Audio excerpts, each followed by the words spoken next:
UP Power. UP Power. UP Power. Welcome to Outside the Hashmarks, episode 6. It's Thanksgiving week. We're going to do things a little bit different tonight. We're not going to have a ton of interviews. We're going to talk a little bit later about state championship games. We're going to do some reflection because it's Thanksgiving. We did some really great things, and this started all the way back in August, Ken. We went to Green Bay. We went to Omaha. We went all over the state of Michigan. Just talk to me a little bit about some of the trips we had this season on Friday Football Tailgates. Well, first of all, you mentioned Thanksgiving, and I can't be more thankful to the group of people that are here in the Friday Football Tailgate group and the Outside the Hashmarks. They've done a wonderful job. They've presented our show tremendously. They put a lot of time and effort into it. But like you said, we started in Green Bay, Labor Day weekend. What a great trip that was. Beautiful facility, right in the shadows of Lambeau Field. Great football, really good football team. Beautiful new field, and what a great time we had. And then Omaha, Nebraska the next week. We turn around in less than a few days, get in the car and drive out to Omaha, and what a great time we had there. What a beautiful facility. The stage was awesome.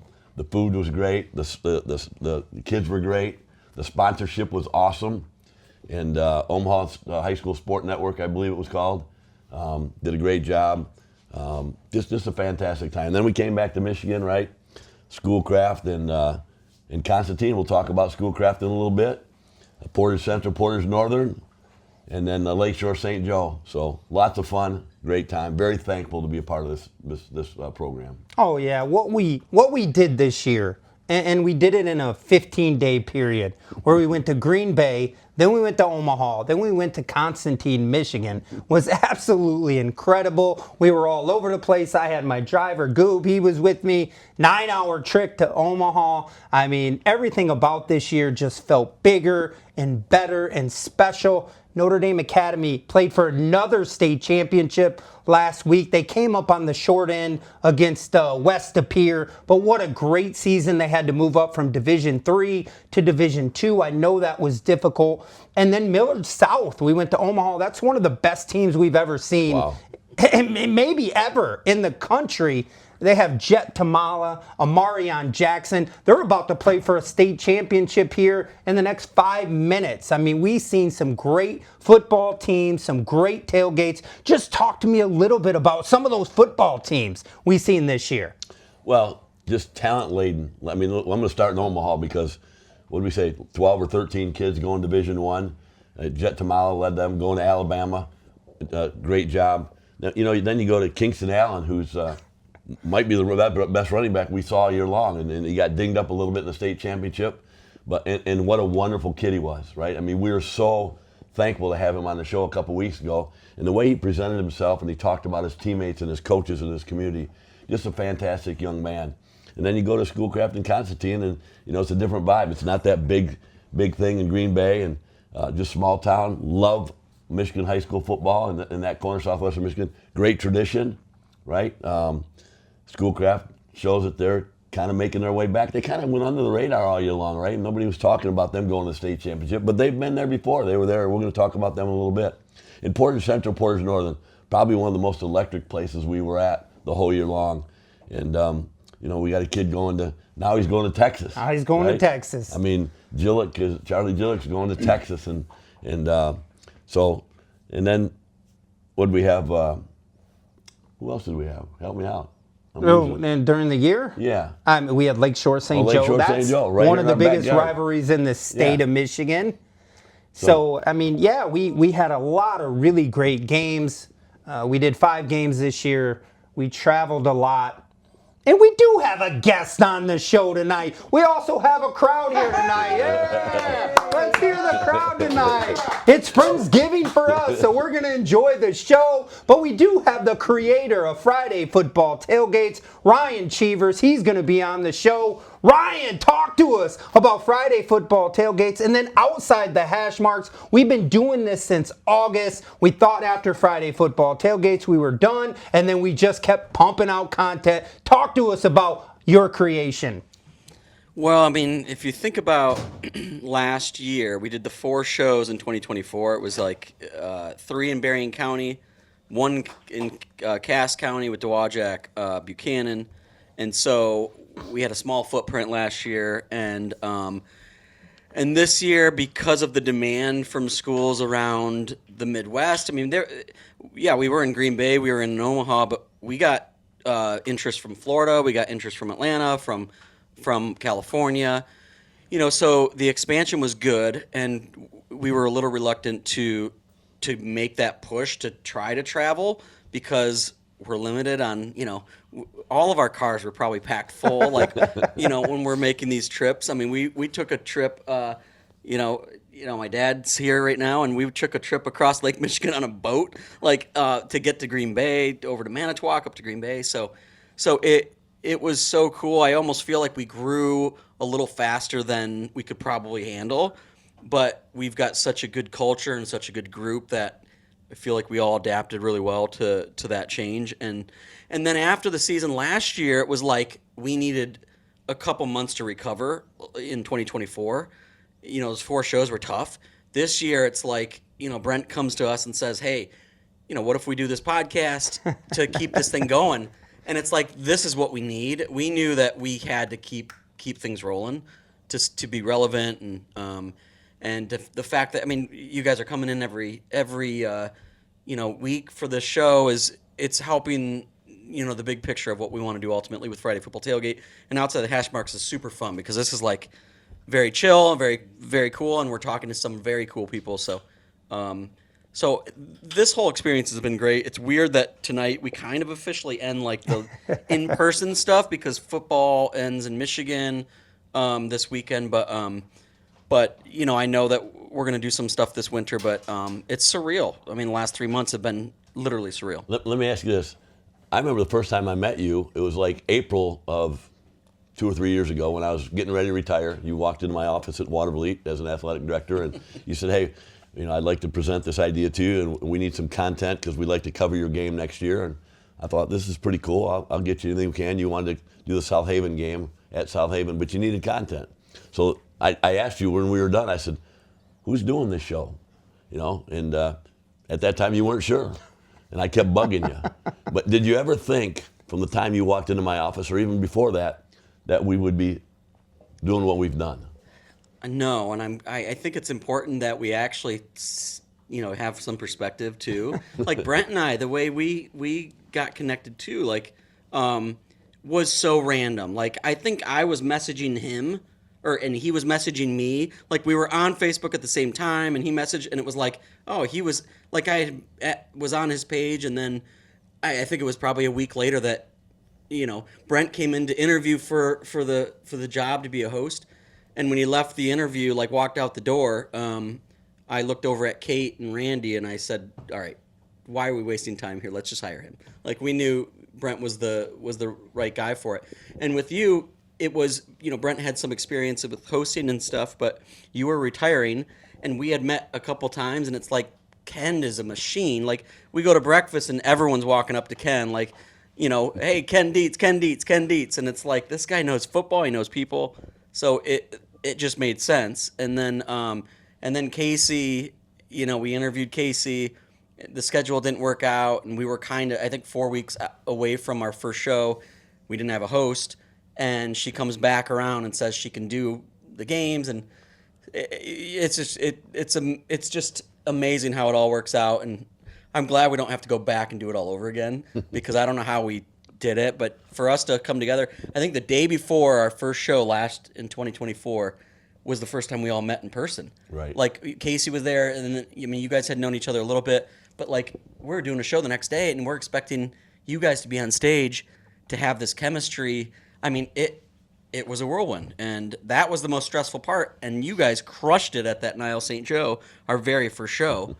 Everything else was a disaster, but you guys kept it all together, which is amazing because you just had met, which is crazy. Well, I've always said this in coaching: you're only as good as the players you got. True. Well, Enough said. Yeah, that's 100% true. But Ryan, I want to talk to you a little bit about how you came up with the concept, right? it's a lot like college game day, but it's for high school football. You didn't just draw this up on a random day. So talk to me about how you came up with the concept, what your thought process was, and when you hired the people you hired, were you like, you know what? I think we got the right people here. Let's roll with this thing. Yeah, I think. Well, I was down in this office, and Ricky probably, because I work closely with Ricky down here in this office that we've got, and so he was probably part of some of the brainstorming behind when we came up with the idea for it. But again, it comes back to I love college game day, and I think what they do is so awesome because it's not my big things this whole time has been I don't want to do a post game show. I want a pregame show allows for so much storytelling, and I think there's so much storytelling with football in high school, and it's a missed opportunity. And we scrubbed every community around the country, and we couldn't find anything that was being done at the level that we wanted to do it. And then so the idea came. I reached out to Kate and Randy, and at the time we were working Notre Dame. Fridays where we were interviewing special guests at University of Notre Dame. And that's really kind of where it was I can help tell some of the stories. They can help with the production, and we would have a show. And as long as we don't do it where it's like a table and some microphones, let's do it right. Let's make it a production. Let's involve the community. And so... But it was a slow-moving machine. I mean, I was getting ghosted by schools. I'm not going to mention names, but I would show up to the schools for meetings, and the ADs weren't there. They forgot about it. And I thought, this is not worth it. This is just too much work. Yeah. I can't even get a sit down. But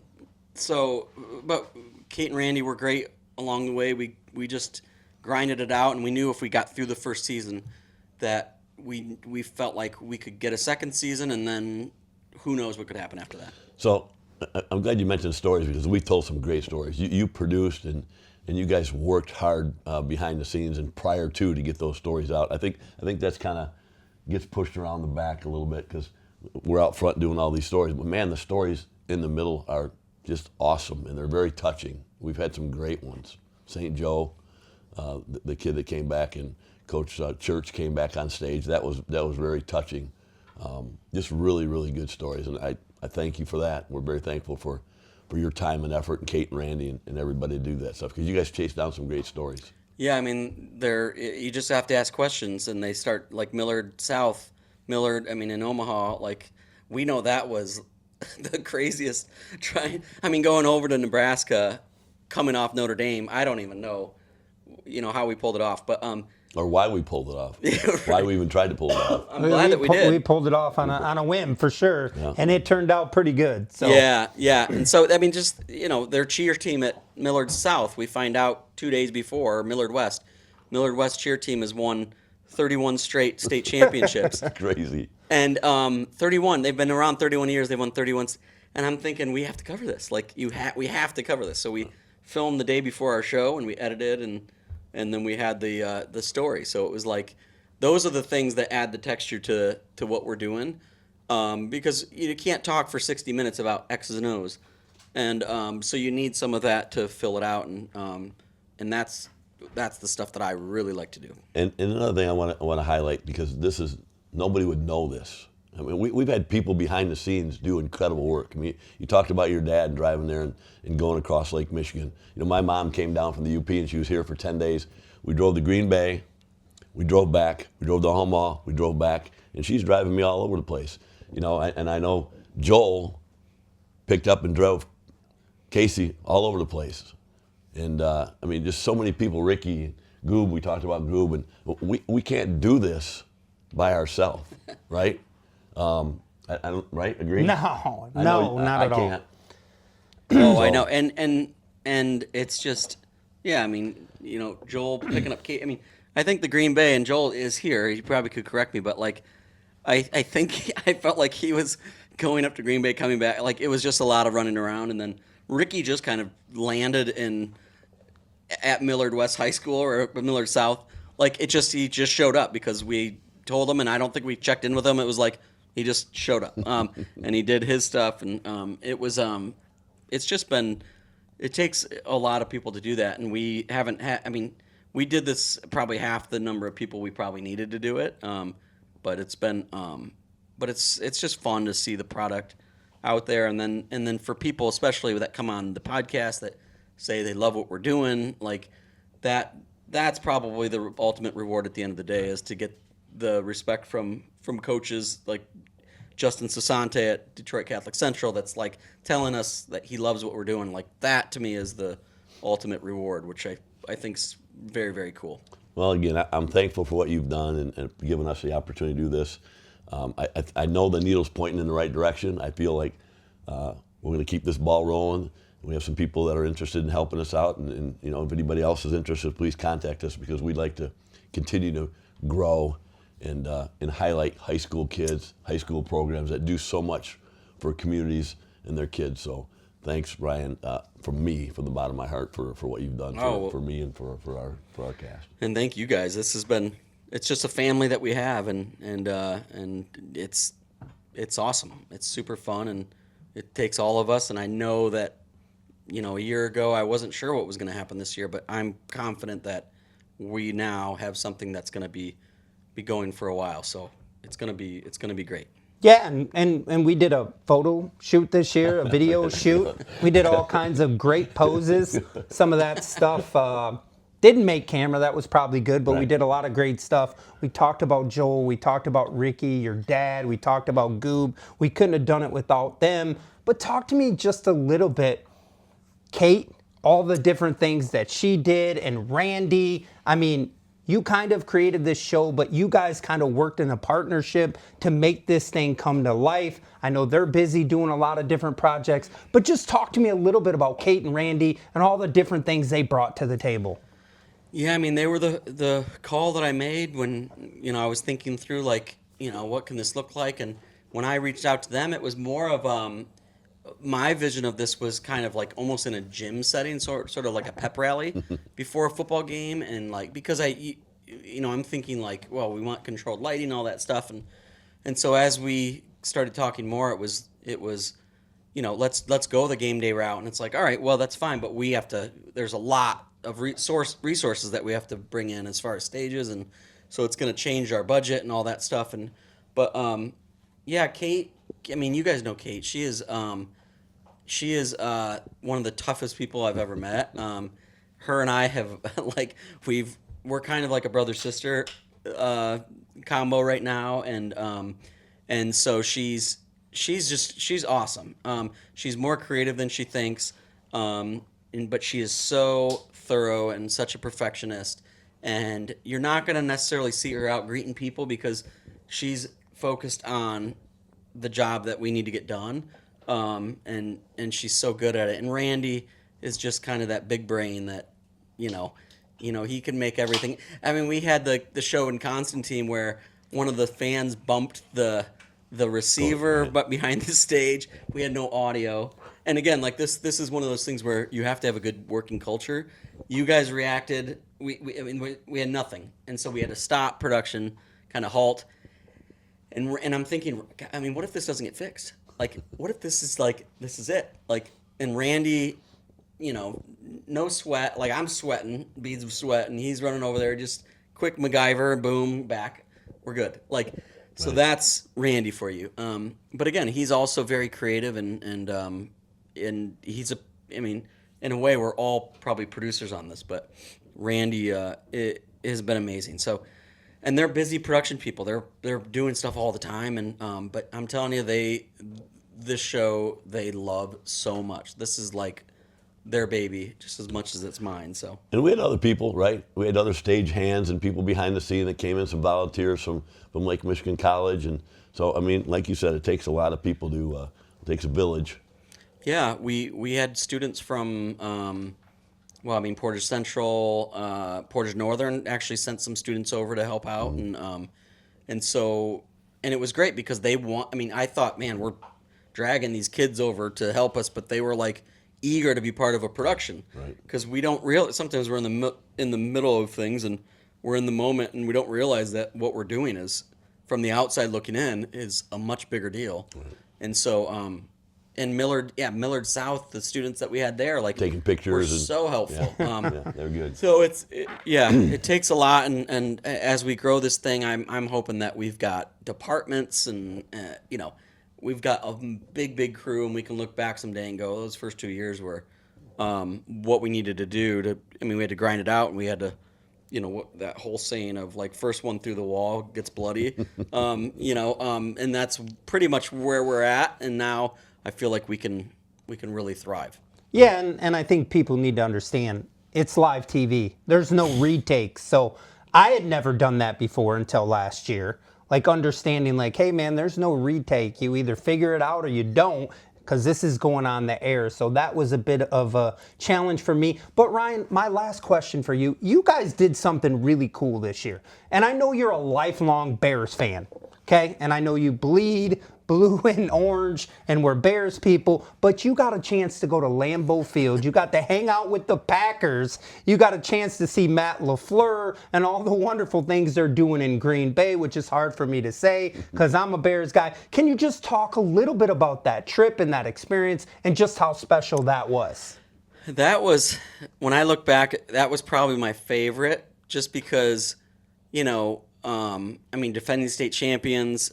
We started everything off by going to University of Notre Dame to meet with James Flanagan, who was the I think #1 tight end in Wisconsin that played for Notre Dame Academy, and so we got to meet with him and interview him, and then just to go, I just felt like there was that was the first time we had left our area, from the previous year, and there was just this vibe like that we got like when we were there for our visit, and then we were there, a few days before we filmed.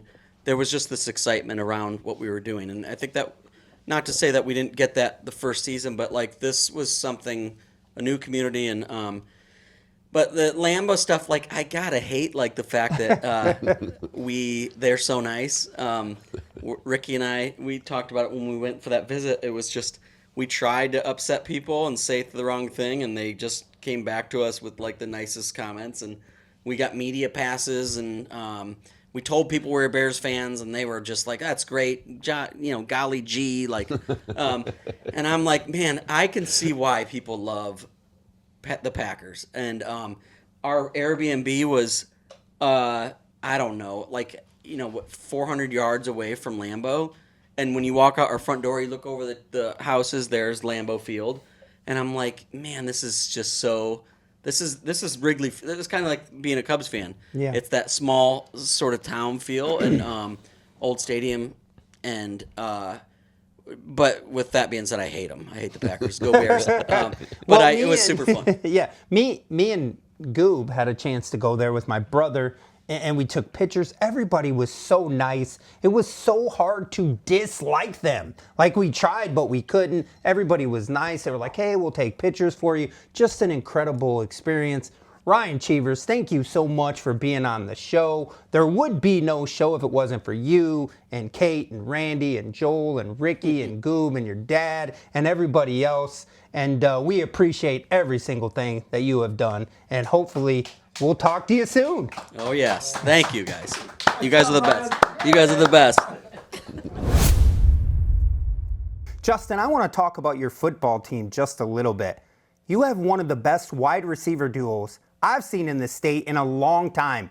And these guys are brothers. It starts with Samson Gash. He's the fastest kid in the state of Michigan. As a matter of fact, he set the state record in the 100 meters last year, running a 10.4. He's committed to Michigan State. There's some rumblings that Alabama may be interested. And then there's Gideon Gash. I don't know who's recruiting this kid, but everybody should be. He's a phenomenal football player. These guys are not only great wide receivers, they're great in the secondary. They also are wonderful in the return game. Just talk to me a little bit about these two guys and what makes these guys so special on and off the field. Yeah, well, both of them are the sons of their father, Sam Gash, and their mother, who's an amazing person. But Sam Gash is a legendary fullback, throwback, come downhill on you. They have 3 other brothers, so there's 5 boys, and the house is extremely competitive. Caleb played at Michigan. They had, or I say Caleb's up at Michigan State right now, but they had a brother play at Michigan, Michigan State, and then another one that plays professional lacrosse. And just how they go about their business, you can tell that they're the chip off the old block. Really prepare professionally. They're live it guys. We talk about that at CC all the time. You can either be a like it, love it, or a live it guy. Everything they do, sleeping, nutrition, hydration, recovery, and their work ethic is amazing. But they're God given, just blessed. I mean, and for Samson, recruiting picked up on him really late. Believe it or not, I had colleges calling me last year after the amazing junior year, that I think he should have been up for Mr. Football, which he is this year. But that he doesn't look fast on film and he's too slow. Literally, a lot of colleges Not the said film that to I've me. seen. I was just dumbfounded by it and disagreed with them heavily. And I would put on tape where he, two Division I athletes would have an angle on him and he'd outrun them. Just because he's not grunting or looking like he's running, he's poetry in motion, man. He is just smooth. He can make anybody miss in a phone booth. And he's got that dog mentality, man. Like whether it's blocking, whether it's punt return, kick return, defense, he's a competitor, an ultra competitor, and that's why he has a program like Alabama really wanting him to come down there and play, which is obviously a football powerhouse. So he's been tremendous. His brother Gideon, a little bit more laid back, but when he gets on the field, just as an equal as a competitor. He's a 6'5", foot 16 and a half corner that I don't even know where he will project in college. He's a 3-sport athlete. Basketball, starts on a basketball team, lacrosse, which is always top team in the Midwest, and he excels at all of them. This year, he's really finding his way on the offensive side of the ball. Also returning, and then as far as a corner, you can put him anywhere on defense. You can walk him up as a defensive end. You play him at outside linebacker. You play him at a free safety. You can play him at corner, and he's going to shut down half the field. So we're blessed to have the Gash brothers. I wish we had some more coming down the chute here, but I think Gideon's the youngest, and so they're special players, and they're really a tough matchup for teams to plan for, because if you're going to put them one-on-one, which Gideon got some one-on-one matchups this past week in King. They bracketed Samson, majority of the game, but they both had a touchdown in that game. Coach, you got to smile sometimes on the sideline, thinking, okay, where am I going to put these guys right now in this play? Should I put them split out on opposite sides of the ball, or should I put them right next to each other, one in the slot, one out wide? I mean, you just got to just feel good about that situation. What's your favorite position to put these guys in when you want to play? Yeah, but I love, see, they put their best corner on one, you throw to the other, but I love moving Samson around. Our offense coordinator does a tremendous job of moving them around and making you find them, whether it's zip motion, orbit motion, whether it's, stop passes, screen passes, getting vertical. Obviously, Catholic Central, we want to run the football. We want to be physical up front, impose our will. So, when you have to decide, hey, am I going to stack the box and leave these guys out to dry, or am I going to go ahead and double and then, be a little light in the box? It becomes pretty difficult. Yeah, absolutely. Justin, your football team has a motto this year, and it's a motto that I recognize and you recognize because I'm pretty sure it's engraved on our national championship rings. Finish what we started. Can you talk to me about those words, what they mean to you, and what they mean to your football team this year? Yeah, man, isn't it amazing how things, what goes around comes around? I mean, last year we lost a heartbreaker in the semifinals. I truly believe we were the best football team in the state all year. Did not play our best game. Hats off to the team that did. But the seniors, just as that year prior in 2001, before 2002, had left that program better than they found it and got us close to the mountaintop, but not on top of it. When I met with our seniors, I gave them that story, and I told them, 2002 national championship was finished what we started in tribute of those seniors and closing the gap and ending on the mountaintop. And then they threw out a bunch of other slogans and things that, we wanted to really, meant something to us, not just something you put on a shirt. And so they had more than a dozen of them, and went back and forth and came back and said, Coach, we want to finish what we started. So, it's, right. We went 2001, lost in the national championship. Right. And then, came back and won it. And I think that was gratifying for the seniors that didn't necessarily get a ring, but put that football team in position to be there. And we feel about that way about last year's seniors. They were just incredible young men. One of the hardest things about coaching is, the relationships that you build and having to let these guys go. You spend 3-4 years with them, right? And then they're gone, and you try to stay in touch with everybody. But that was just a real special group. One of the top 3 teams I've ever coached as far as just my personal relationship with them, if not, one of the top. Coach, I want to talk about your 1-2 punch in the backfield. TJ Luton and Cooper Howard, nicknamed Sonic and Knuckles, I hear, which is pretty interesting. TJ can flat out fly. Cooper will run you over. Can you just talk to me about that backfield connection? What's so special about it? Because I also hear those 2 guys are best friends off the field. Yeah, I think that's what makes it great. They're great football players. What I really appreciate about them is they're unselfish. Even from the time they were on JV, they rotated themselves in and out of the game. Just really unselfish players, and really gives us a different look depending on who's in the backfield. And they've been tough for teams to stop over the years, and really contributed big last year. And we expect big things out of them this year. And that relationship, that you don't teach that, right? It's just there. Well, that's what we love about small school football, right? The kids are all great friends off the field and have a great time playing together. I mean, shoot, we got friends on every team that we play as well, between being in a small school and in a small area. So that's what makes it special. I think you talked a little bit last night or the other night when we interviewed you. You guys pretty smart kids too. We do. He's one of them. We've got a bunch of our seniors want to go into engineering.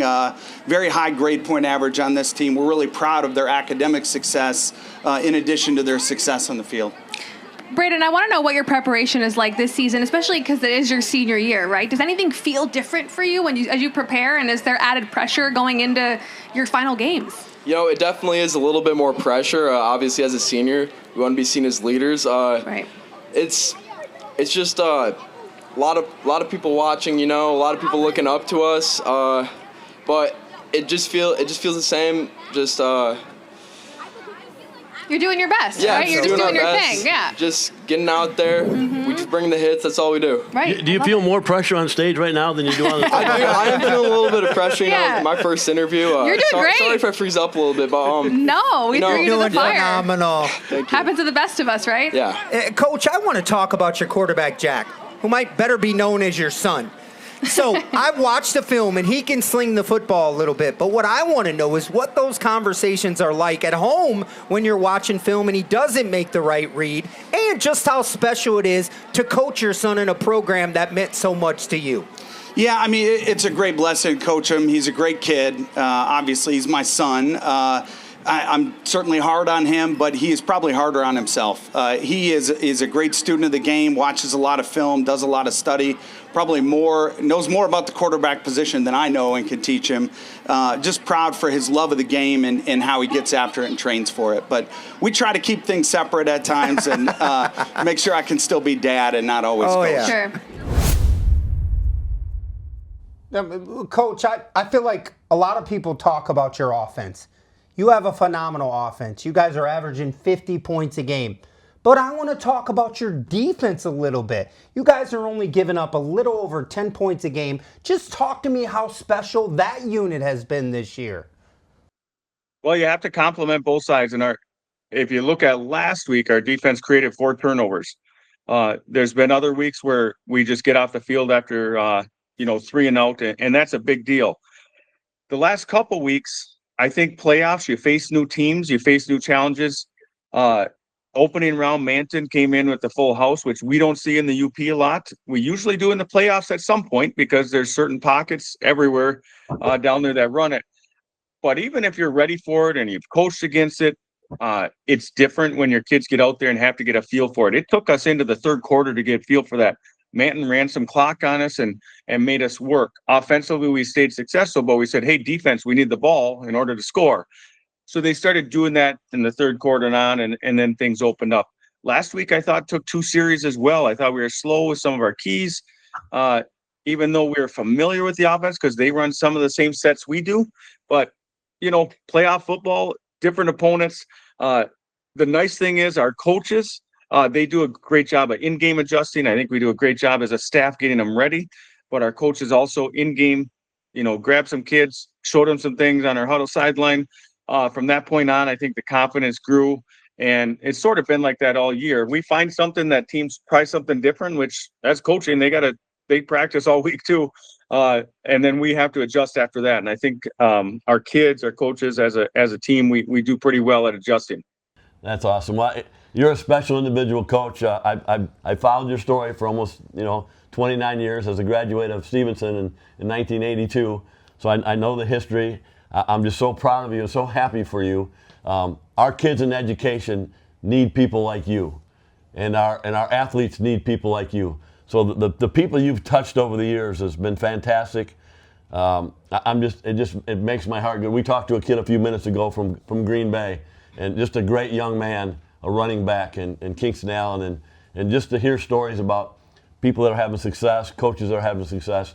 I'm thankful, I'm appreciative, and best of luck as you go the rest of the way. Finish up and bring another state title home to the UP, would you? Oh, that sure would be awesome. Obviously I'm blessed. I got a great staff, and we wouldn't be doing this without having awesome players. And I enjoy what I do. That's why I do it. And you mentioned that kid from Green Bay. Wow, is he off to a run? But kids like that. That's why we keep doing it. We have kids like that. We get to coach. Just makes it a lot of fun. Ken, we had Ryan Cheevers on the show, the creator of Friday Football Tailgates. We had a good conversation with him, but it's state championship week in the state of Michigan, and we have a couple teams that we covered playing for state championships this year. We have Detroit Catholic Central, we have Schoolcraft and Menominee. Let's not forget about a couple other teams that we covered outside of the state. Notre Dame Academy, they lost a heartbreaker last week in the state finals to West De Pere, but what a great season they had. They were trying to win back-to-back state championships, and we have Millard South getting ready to play for the state championship tonight, so that should be a great football game. I think we're both very confident they're going to win that game, but let's get into these state championship games in the state of Michigan, and we're going to kick it off with Detroit Catholic Central versus Cass Tech. Ken, I think we both knew this was going to be the state championship game when the season started. They're the two best football teams. There's playmakers all over the field. Cass Tech, the defending state champs, they beat Detroit Catholic Central to go to the state championship last year. Cass Tech is loaded. They probably have the best wide receiver quarterback duo in the state. Donald Tarbin, a 2028 five-star recruit. And his favorite target is Corey Sadler. What has he done this year? Well, he's the leading candidate for Mr. Football. He's committed to North Carolina. He plays wide receiver. He plays defense. He does things in the special teams game. And they can also run the football a little bit. Julian Taylor had 5 touchdowns and 178 yards against Rochester Adams. They won that football game 48-22. And then you counter that with Detroit Catholic Central and the Samson Gash and Gideon Gash, two of the best players in the state. Samson opened up the scoring with a punt return. Gideon Gash took back the second half kickoff, and they won that football game 46-6. Detroit Catholic Central made the game very difficult for Michigan State commit and East Kentwood quarterback Cade Kaufman. He was able to move the football. They just couldn't put points on the board, and they won that football game 46-6. So Ken, who do you like, Detroit Catholic Central versus Cass Tech? I've heard you talk about these guys several times this year. I'm going to Detroit Catholic Central. The Gash boys, I just don't think you're going to stop them. That's where I'm going. It's just resonating with me, the Gash. We've heard a lot about the Gashes, and they're really good football players. My head's saying one thing, but my heart is saying another. So this is a very difficult pick for me. This is the two best teams in the state of Michigan, And I think I'm going to roll with the Gash brothers as well. I think that's what we have to do. Justin Sasante, he was on the show. He's the best coach in the state. He coaches the best team in the state. And I think this is going to be a close one on Sunday at 7 p.m. But I'm going to take Detroit Catholic Central 35-28. And they're going to win the state championship and get a little bit of redemption from 2024. Ken, we got another football game in Division 7, Schoolcraft versus Menominee. Schoolcraft pounded Clinton last week, 43-14, on the strength of big plays and really good defense. Jack DeVries was 11 for 16 for 185 yards and 3 touchdowns. And TJ Luton had 102 yards and 2 touchdowns. And their defense give up plays, but they didn't give up big ones, and they bent a little bit, but they never broke in that football game. At times, they dominated that football game. We talked about Schoolcraft. They were on the show Friday Football Tailgates earlier in the year when they played Constantine. They just got better all season long. I think at one point they were ranked number 7 in the state, and they just keep winning football games, and they just keep getting better and better. What a great football team, and they dominated Clinton in that football game. And then we have Menominee.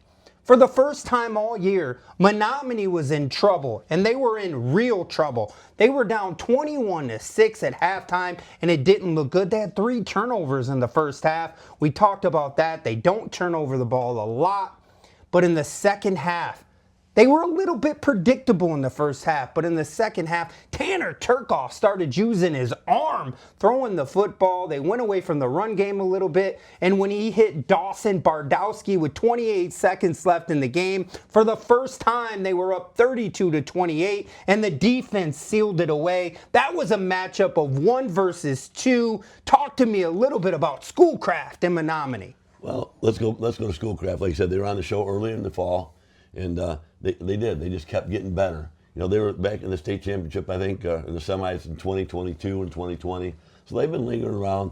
Traditionally, for a long time, they've been one of the strongest football programs in southwestern Michigan. They kind of went away for a little bit. They reloaded, new coach. Things are starting to come together. And like you said, they just got better. And they were strong up front. They have a really strong line, offense and defensively. They run the ball pretty solid. DeVries has had a really nice year, solid. The receivers are good. They just have a well-rounded team with some tough guys up front, and that makes for a tough opponent. So glad to see somebody in southwestern Michigan still in it, representing really well. Glad to see that somebody that was on our show is there. That makes us feel good. So really good football team. Menominee, on the other hand, I think they learned from a couple. They got beat last year, right? They say 5 turnovers one game when they got beat. That's the most they had almost all year long. So to be able to learn from that, get through the adversity, Coach Brent adjusts a little bit in the middle of the game, goes away from what they traditionally did, like you said. They start airing it out a little bit. Turkoff had a game. Bardowski makes a great catch.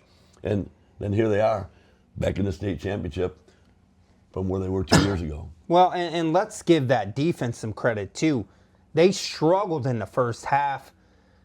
Mama Western had all kinds of big plays all over the field, but they really showed up. Nelson, the linebacker, he recovered a fumble. I think he had 15 tackles. I watched that football game. It was like a different football team came out of that locker room. I don't know what changed, but I talked a little bit about it. They were a little predictable in the first half. Yeah. Run the football, run the football. I don't know how many times I've seen this double handoff. You know, they still run that single wing with no quarterback, and then once they started putting the quarterback, Tanner Turkoff, and let him do his thing, that game completely changed, and Menominee was able to come from behind. In Gaylord, you talked about that, right? That's basically the UP, right? Yeah, well, you know, Pullman Westphalia is one of the richest tradition football programs in the state of Michigan. Not only football, but they're just really good in all their athletics. Phenomenal facilities, just a great program, a great community, great culture. Always has been that way. And, you know, Menominee's got a pretty good culture and community up there and tradition up there. So it was the UP against Lower Michigan going head-to-head. I think it helped to be a little bit closer to home for Menominee, but nonetheless, what a great football game. And Menominee just persevered. They just stayed with it. They changed a little bit. They adapted. They adjusted. And we're in for a heck of a state championship game this Sunday night. We sure are. That's the first time I've ever watched a high school football game in Gaylord. I'm not sure I seen like stands. There wasn't stands. They had people standing on the hill. There might have been like 3 or 4 different stands, but I didn't see any. It was an incredible environment, and it was an incredible football game. I got to mention a couple people I know. Corey and Tracy Benz, they're from Schoolcraft. I got Jason Boucher. He's a Menominee guy. I know they're invested in this football game. So, Ken, who's going to win it? I think maybe we might have a jacket. We might have something we need to put on. Are we going to put that on, Ken? What are we doing here? We're going to do it. Let's do it, Ken.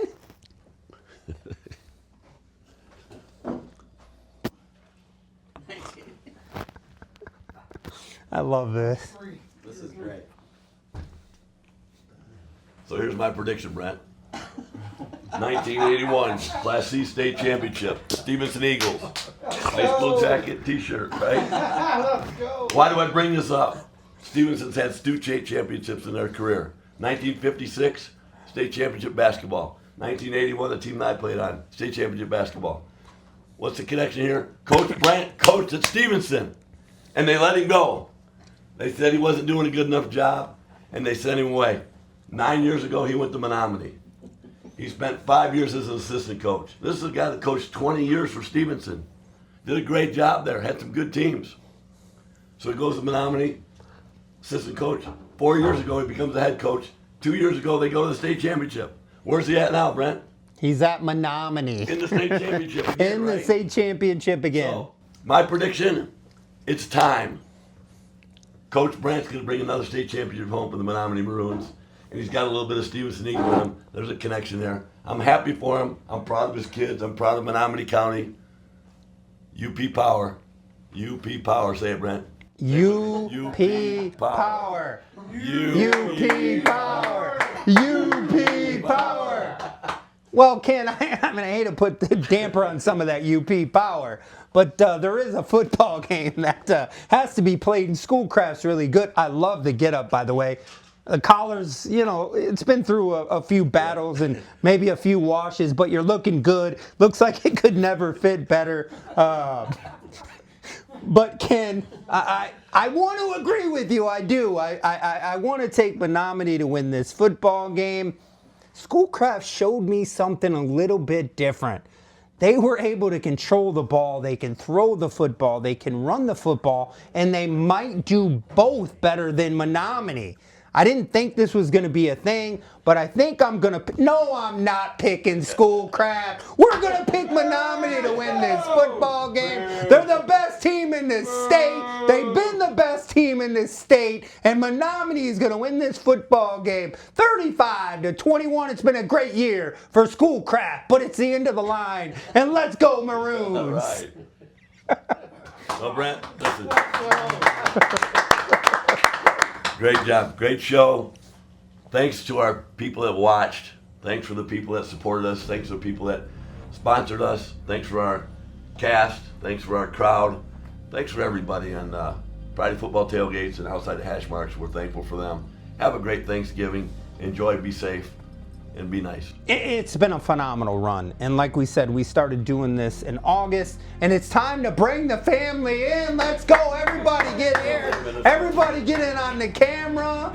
We couldn't do this without everybody that's involved in the process. Get in. Come on, everybody get in tight. And this isn't everybody, by the way. Well, this is part of the crew, but this is the crew we have tonight. This is our Friendsgiving tonight. Well, so we gotta get a lot closer. Yeah, you guys are gonna have to get a little. Come on, Dad. We're gonna have to get closer. Come on, get right here on the couch with me. I'm gonna kick that over and start a fire. Listen, without these people here, this would not have happened. We started with Friday Football Tailgates, and then we did Outside the Hashmarks. It's been an incredible season. The season is not going to be in the studio anymore, but we're still going to do some interviews. We're going to keep this thing going, and we cannot thank everybody here enough for everything they did for the show. So 1, 2, 3. When I say it, let everybody say, let's go! 1, 2, 3, let's go! Friday Football Tailgate and Outside the Hashmarks. We'll see you soon. I love it. That was fun. Hey, I hope you guys can hear me because I didn't have my mic on. You didn't have your mic?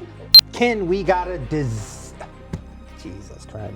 No, keep going. Let's go. I'm gonna start. Ken, we got a Easy for Do you to the say. outtakes. Do the outtakes. Do the outtakes. I told you we were gonna do them. I give you everything you wanted.